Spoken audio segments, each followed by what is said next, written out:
ఎవరైతే TS DEECET ద్వారా TTC చేద్దాం అనుకుంటున్నారో మనకు ఈరోజు రిజల్ట్స్ రావడం జరిగిందండి. అంటే మీకు ర్యాంక్ కార్డ్ రిలీజ్ చేశారు.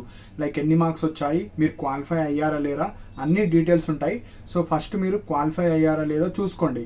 సో మనకి ఇక్కడ క్వాలిఫైయింగ్ మార్క్స్ కూడా ఇచ్చారు. సో ఎవరైతే లైక్ ఓసీబీసీ వాళ్ళు ఉంటారో 35% ఆఫ్ మార్క్స్ రావాలి. అంటే 100కి మీకు 35 మార్క్స్ రావాలి. అండ్ ఎవరైతే ఎస్సీ ఎస్టీ వాళ్ళు ఉంటారో వాళ్ళకు ఎలాంటి కట్ ఆఫ్ ఉండదు. ఎన్ని మార్క్స్ వచ్చినా మీరు టీటీసీ చేసుకోవడానికి ఎలిజిబుల్ అండి. సో ఇప్పుడు నేను లైక్ ఎంతమంది క్వాలిఫై అయ్యారు, మనకు ఎంతమంది కాంపిటీషన్ ఉన్నారు, వెబ్ ఆప్షన్స్ పెట్టుకోవడానికి డీటెయిల్గా ఎక్స్ప్లెయిన్ చేస్తాను. సో మనకు టోటల్ వచ్చేసి 12,032 మెంబర్స్ మనకు క్వాలిఫై అయ్యారు. సో వీళ్ళకు వెబ్ ఆప్షన్స్ పెట్టుకునే ఛాన్సెస్ ఇస్తారు. సో దీంట్లో కూడా తెలుగు మీడియం ఉన్నారు, ఇంగ్లీష్ మీడియం ఉన్నారు, ఉర్దూ మీడియం ఉన్నారు. సో దాంట్లో కూడా ఎలాంటి కాంపిటీషన్ ఉందో ఇప్పుడు చెప్తాను. సో తెలుగు మీడియంలో 8,189 మెంబర్స్ రాస్తే అందులో 6,644 మెంబర్స్ క్వాలిఫై అయ్యారు. అంటే కాంపిటీషన్లో 6,644 మెంబర్స్ మనకు వెబ్ కౌన్సిలింగ్లో ఉంటారు. అండ్ ఇంగ్లీష్లో వచ్చేసి 6,280 మెంబర్స్ ఎగ్జామ్ రాస్తే 5,024 మెంబర్స్ మాత్రమే క్వాలిఫై అయ్యారు. అండ్ ఉర్దూ మీడియంలో వచ్చేసి 681 మెంబర్సే రాశారు. క్వాలిఫైడ్ వచ్చేసి 364.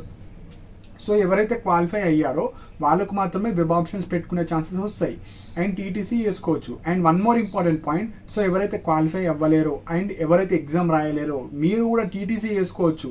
సో మనకు మెయిన్ ఇంపార్టెంట్ పాయింట్, హైకోర్టు నుంచి లైక్ ఆర్డర్ కూడా వచ్చింది. ఎవరైతే టీటీసీ చేస్తారో లైక్ మనకు ప్రైమరీ స్కూల్లో 1st to 5th క్లాస్కి గవర్నమెంట్ స్కూల్స్లో మనకు మాత్రమే ఎలిజిబుల్ ఉంటుంది, బీఎడ్ చేసిన వాళ్ళకు ఉండదు. సో ఎవరైతే ఇందులో క్వాలిఫై అవ్వలేరో అండ్ టీఎస్ డీసెట్ రాయలేరో మీరు ప్రైవేట్ కాలేజ్కి డైరెక్ట్ వెళ్ళి మీరు అక్కడ 15% ఆఫ్ సీట్స్ పేమెంట్ సీట్స్ ఉంటాయి. సో మీరు డైరెక్ట్ వెళ్ళి మీ యొక్క ఇంటర్మీడియట్ మార్క్స్ కానీ అలా డైరెక్ట్ అడ్మిషన్స్ కూడా తీసుకోవచ్చు. సో డోంట్ వరీ అండి. సో మనకు ఈ గవర్నమెంట్ టీచర్ సైడ్ ఎవరైతే వెళ్దాం అనుకుంటున్నారో టీఎస్ డీసెట్లో లైక్ ఎగ్జామ్ రాయకుండా వెళ్దాం అనుకుంటే మీరు డైరెక్ట్ ఏదో ఒక ప్రైవేట్ కాలేజ్ మీకు నచ్చిన కాలేజ్కి వెళ్ళి అడ్మిషన్స్ తీసుకోవచ్చు. అదే ఫస్ట్ ప్రిఫరెన్స్ వచ్చేసి మనకు క్వాలిఫై అయిన తర్వాత వెబ్ ఆప్షన్స్ ఉంటాయి, దాని ద్వారా ఫస్ట్ వాళ్ళకి ఇస్తారు. కాకపోతే ఇప్పుడు కూడా మీరు వెళ్ళి అడ్మిషన్స్ తీసుకోవచ్చు. 15% ఎవరికైనా పేమెంట్ సీట్స్ అంటారు, ఎవరికైనా ఇస్తారు వాళ్ళు. సో ఇవ్వండి. సో మెయిన్గా 35% మీరు క్వాలిఫై అయ్యారా లేరా మీ యొక్క ర్యాంక్ కార్డ్ మీద ఉంటుంది. సో నెక్స్ట్ అప్కమింగ్ ప్రాసెస్లో మనకు వెబ్ కౌన్సిలింగ్ ఏ విధంగా ఉంటుంది, మనకి ఎలాంటి సర్టిఫికేట్స్ కావాలి అండ్ ఇంపార్టెంట్ కాలేజెస్ ఎక్కడెక్కడ ఉన్నాయి, గవర్నమెంట్ కాలేజెస్ ఎక్కడ ఉన్నాయి అన్ని డీటెయిల్గా చెప్తానండి. సో మీరు క్వాలిఫై అయ్యారా లేరా, లేదా మీరు టీటీసీకి ఇంట్రెస్టెడ్ ఉన్నారా కింద కమెంట్ సెక్షన్లో మెన్షన్ చేయండి. అండ్ ఏమైనా డౌట్స్ ఉంటే ఈ టీటీసీకి సంబంధించినవి కింద మెన్షన్ చేయండి.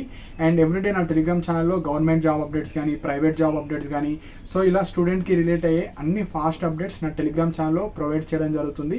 అండ్ నా టెలిగ్రామ్ ఛానల్ యొక్క లింక్ కూడా కింద కమెంట్ సెక్షన్లో మెన్షన్ చేశాను. సో ఇంట్రెస్ట్ ఉన్న వాళ్ళు జాయిన్ అవ్వండి. ఏ చిన్న డౌట్ ఉన్నా టీటీసీకి రిలేటెడ్ కింద మెన్షన్ చేయండి.